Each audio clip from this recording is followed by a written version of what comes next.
Wawasannya terbatas. Panca indera kita memang bisa melihat, bisa mendengar, tapi penglihatan kita akan terbatas. Kita hanya bisa melihat yang kasat mata, betul? Dan juga memerlukan adanya pencahayaan. Sebabnya aku bisa melihat kamu, itu memang mataku bisa melihat. Tetapi kamu bisa terlihat karena kamu itu berada dalam materi yang physically bisa ditangkap oleh mata. Engkau juga bisanya terlihat karena kamu mendapat sentuhan cahaya yang sehingga wujudmu kelihatan. Dalam keadaan gelap gulita aku tidak melihat. Kamu terlihat adalah karena jaraknya memungkinkan dalam jangkauan mata memandang. Ketika engkau menjauh, setelah jauh dari 1000 meter, 2000 meter, semakin kecil dan di penghujungnya mataku tidak mampu melihat wujudmu. Paham nggak? Makhluk itu ada, seperti virus-virus. Itu makhluk, itu dunia tersendiri. Kalau Anda colek saja dari kotoran binatang, kotoran apa yang ada, taruh, tempelkan di kaca, lihat dengan mikroskop, itu dunia tersendiri yang tidak kelihatan mata. Ternyata ada tangannya, ada kakinya, ada bulunya, ada, ya Allah ya Rabbi, mengerikan sekali. Mata kita tidak bisa melihatnya. Jadi jangan terlalu mengandalkan indera kita. Pada akhirnya dalam keterbatasan ini. Oke? Apalagi keberadaannya itu hanya berupa konsep yang tidak terlihat mata. Sesuatu ada tapi minal mafahim, berupa konsep-konsep.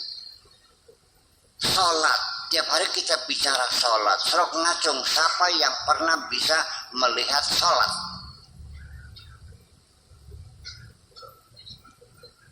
Sholat itu bukan sesuatu yang wujudi, yang mahsus. Yang bisa saya lihat adalah orang yang sedang melakukan sholat. Bapak Kiai Haji Khairan sedang melakukan sholat. Saya melihat Haji Khairan lagi sholat. Melakukan, karena yang begini-begini tangannya takbir itu, yang nunjuk-nunjuk, yang celingak-celingok kan gitu. Oh, itu sedang melakukan sholat. Ya kan? Telinga juga sama. Yang bisa kita dengar adalah ketika mencapai frekuensi sekian. Ya, vibrasi sekian yang kita dengar. Semut ketika berjalan melangkah, ada suara deraknya enggak? Hah? Ada. Bisa dengar enggak? Enggak bisa. Dengan alat yang canggih, semut terdengar duk duk duk langkahnya. Telinga kita tidak mampu melihatnya karena membran suara yang dicipta oleh Allah di telingamu itu tidak dipersiapkan untuk mendengarkan derapnya semut. Betul enggak? Nah, jadi kita ini dibuat semuanya serba terbatas. Yuridullah an yukhaffifa ankum wa khuliqal insanu dha'ifa. Dalam keadaan serba keterbatasan. Itu satu. Kemudian apa yang kita lihat wujud ini mungkin kelihatannya seperti wujud, tapi hakikatan wujud kita ini wujud nisbi sebetulnya mah. Ya, sebetulnya mah nggak ada. Adanya itu karena adanya sesuatu yang lain. Oke. Balik lagi cerita lama. Amben dengan longan, kolong dengan ranjang. Ketika ranjang dipasang ada kolongnya enggak? Kolong terjadi karena bisa enggak amben ada karena ada kolong? Nggak bisa dong. Ada kan? Nah ketika digulung ranjangnya, kolongnya kemana perginya? Karena kolong itu ada, hanya ruangan tertentu yang ada di bawah ranjang kita sebut kolong. Kolong itu sesuatu yang nggak ada. Itulah persoalannya. Jadi ciptaan Allah ini tidak bisa dijadikan bukti adanya Allah.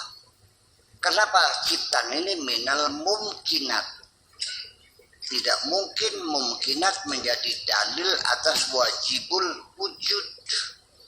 Tapi sebaliknya yang benar, karena ada amben yang dipasang maka pasti kolongnya ada. Tapi tidak mungkin kita mengatakan karena ada kolong, karena kita mencipta kolong maka ambennya ada. Ngaco kamu mah. Nah, itu jadi persoalannya kita sendiri. Jangan pernah mengatakan karena mataku tidak melihat tidak ada. Iya kan?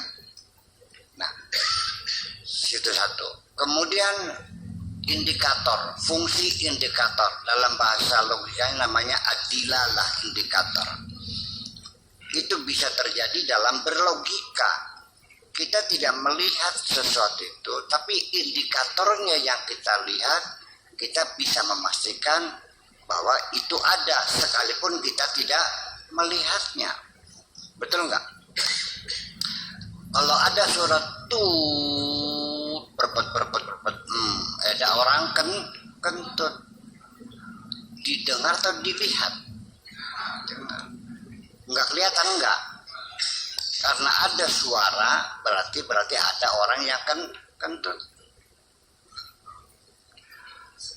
Karena saya melihat ada asap, kesimpulan saya pasti ada api. Tidak mungkin ada asap tidak ada apinya. Nah, nanti hubungan antara indikator dan indicated, antara dal dan madlul itu juga tidak pernah menunjukkan kekuatan yang sama. Hubungan antara dal dan madlul. Ilaqatut dilalah itu baina dal wal madlul, antara asap dengan api. Asap namanya dal, api namanya madlul. Hubungannya itu namanya indikasi. Adanya asap menunjukkan adanya api, itu hubungan logik. Betul nggak?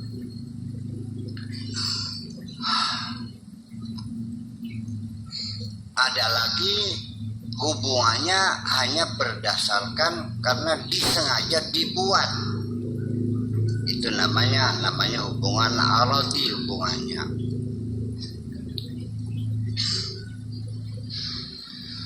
Begini, namanya dilala itu ada dilal akliyah, ada dilala wadiyah, ada dilala talazumiyah, macam-macam dilala.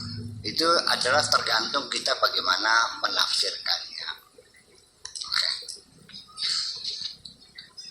Suatu malam saya sedang berjalan dengan seorang teman.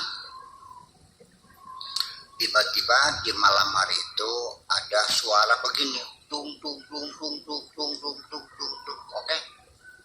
Suara apa tuh? Suara kentang.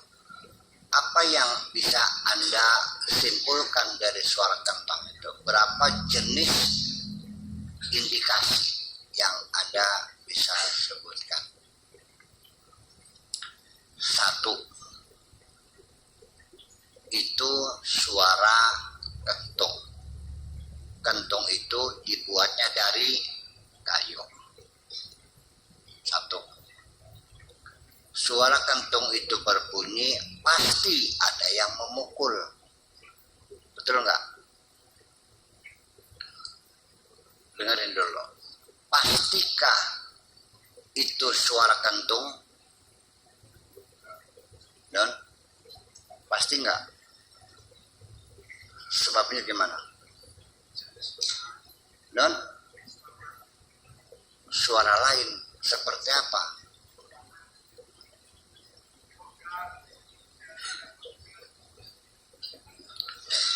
Anda bisa mendengar suaranya organ sama kentung?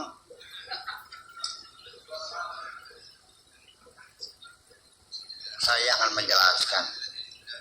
Bisa saja itu suara kentung rekaman. Ya. Jadi bukan suara kentung, itu kentung direkam. Lalu disetel. Ternyata itu bukan suara kentung, tapi suara rekaman suara kentung. Oke. Kentung itu berbunyi berarti ada yang mukul. Pasti enggak?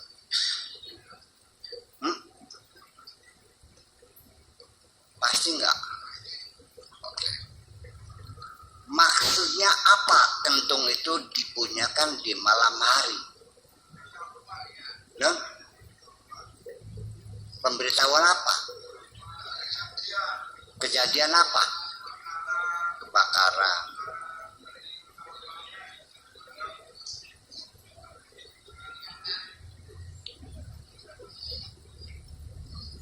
Dengerin. Tung, tung, tung. Kebakaran apa itu? Oh, jam ya. Tung, tung, tung, tung, tung, tung, tung, tung, tung, tung. Tung, tung, tung, tung, tung, tung. Itu semuanya adalah dilalah wada'iyah yang dibuat oleh orang. Paham? Ini apa bacanya? Dari mana taunya bunyinya begini? Dibuat sengaja bahwa ini adalah alif ini lam. RUMAH, rumah. Sengaja dibuat. Non. Nah, itulah persoalannya. Datangnya dari mana tuh suara tuh? Datang suara. Dari utara, selatan, utara di mana? Kita sering mendengar, dung, dung, dung. Dari mana kedatangnya? Dari arah mana? Ya jauh dari mana? Arah utara, barat, selatan. Angel teman ngomong gitu ya. Kadang-kadang cerdas bisa jera.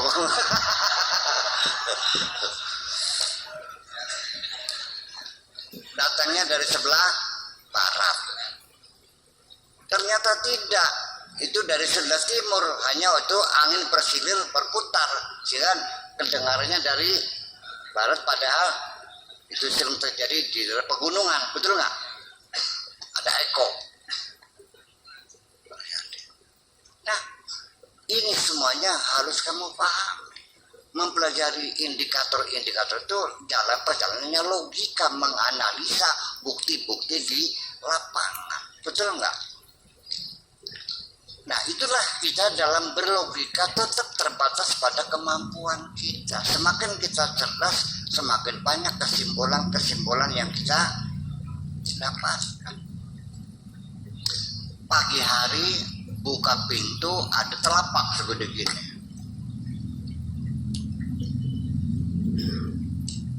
Jangan bodoh, ada binatang lewat. Diteruskan, binatang apa yang lewat itu? Kebo, macan, kucing, anjing, orang,